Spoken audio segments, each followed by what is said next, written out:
Bonjour. Aujourd'hui, on va se pencher sur un système d'artillerie allemand assez récent, le RCH 155. Les infos qu'on a pu lire suggèrent qu'il est particulièrement rapide, capable de tirer et bouger presque instantanément. Oui, bonjour, c'est exactement ça. On a compilé plusieurs sources qui décrivent ce matériel. L'objectif, c'est de voir ensemble ce qu'il a de si spécial, en quoi il représente peut-être un changement pour l'armée allemande, et comment il s'insère dans une vision, disons, plus large de l'artillerie moderne. Agile, connectée. D'accord. Alors commençons par ce qui frappe d'emblée, sa mobilité. Il est monté sur un châssis Boxer 8x8. C'est connu pour être très mobile, on parle de 100 km/h. Qu'est-ce que ça apporte concrètement? Ça change beaucoup de choses par rapport à l'artillerie plus classique, on va dire. Cette vitesse et surtout sa capacité à ouvrir le feu en moins de 20 secondes après s'être arrêté et repartir en 10 secondes à peine. C'est une vraie rupture, hein. 10 secondes. Ouais. Oui, 10 secondes pour déguerpir. L'idée principale, c'est bien sûr d'échapper aux tirs de contre-batterie. C'est ça le gros risque pour l'artillerie qui reste statique trop longtemps. Donc, c'est pensé pour le combat dispersé. D'accord, donc difficile à localiser et encore plus à neutraliser. Et le fait qu'il soit sur roue, ce châssis Boxer, ça aide aussi pour le déplacer sur de longues distances, non? Genre par train ou avion? Exactement. Ça lui donne une mobilité stratégique intéressante pour bouger entre différents théâtres d'opération. C'est crucial pour la réactivité aujourd'hui. Mais bon, la vitesse c'est bien, mais il faut la puissance de feu qui va avec. Justement, parlons-en. C'est un canon de 155 mm, donc calibre standard autant. Ça tire loin et vite. Alors, la portée standard, c'est environ 40 km, avec les obus classiques. Mais ça peut monter jusqu'à 54 km avec des munitions spéciales, type Vulcano ou Vilap, à portée étendue. 54 km quand même? Oui. Et niveau cadence, grâce au chargement automatique, ça peut monter jusqu'à 9 obus par minute.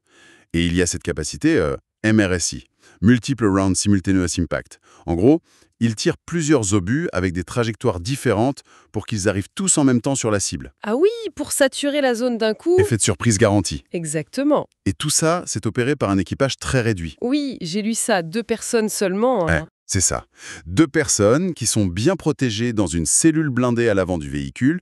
Comme la tourelle est complètement téléopérée, l'équipage n'est jamais exposé pendant les phases de tir.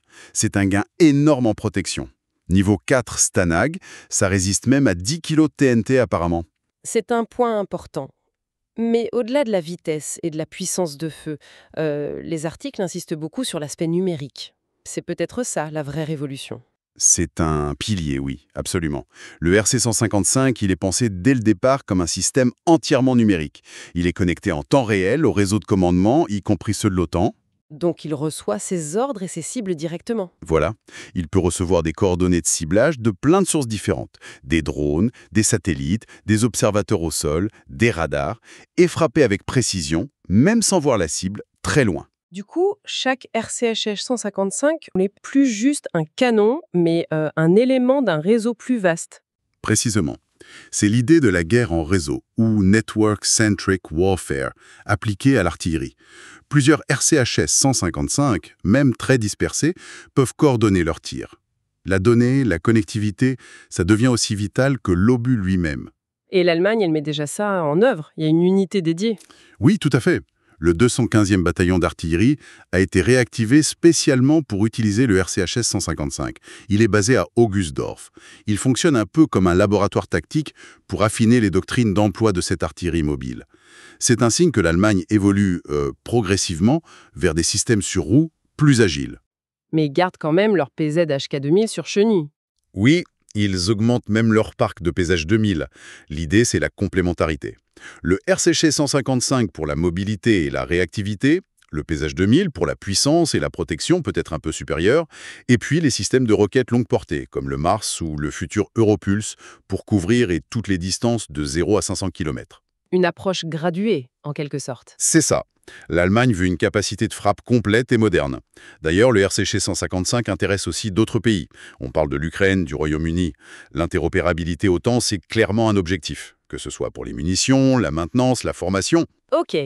Donc pour résumer rapidement, vitesse pour la survie, automatisation pour l'efficacité et la protection de l'équipage, numérisation pour l'intégration dans le combat collaboratif, c'est bien une réponse aux défis actuels du champ de bataille, non? Les drones, la nécessité de se disperser? C'est une excellente synthèse, oui. Ce système illustre parfaitement cette tendance vers une artillerie plus nerveuse, plus mobile, et surtout totalement intégrée dans les flux d'informations. La survie dépend de plus en plus de la capacité à bouger, à ne pas être une cible fixe. Et ça soulève une question, pour finir. Si l'artillerie elle-même devient si fluide, si connectée et rapide, comment est-ce que ça va influencer, au final, la manière dont on conçoit les opérations terrestres? Est-ce que cette fusion de mobilité, d'automatisation et de réseau, c'est pas l'avenir du combat au sol? Cette course permanente à l'évanescence sur le champ de bataille.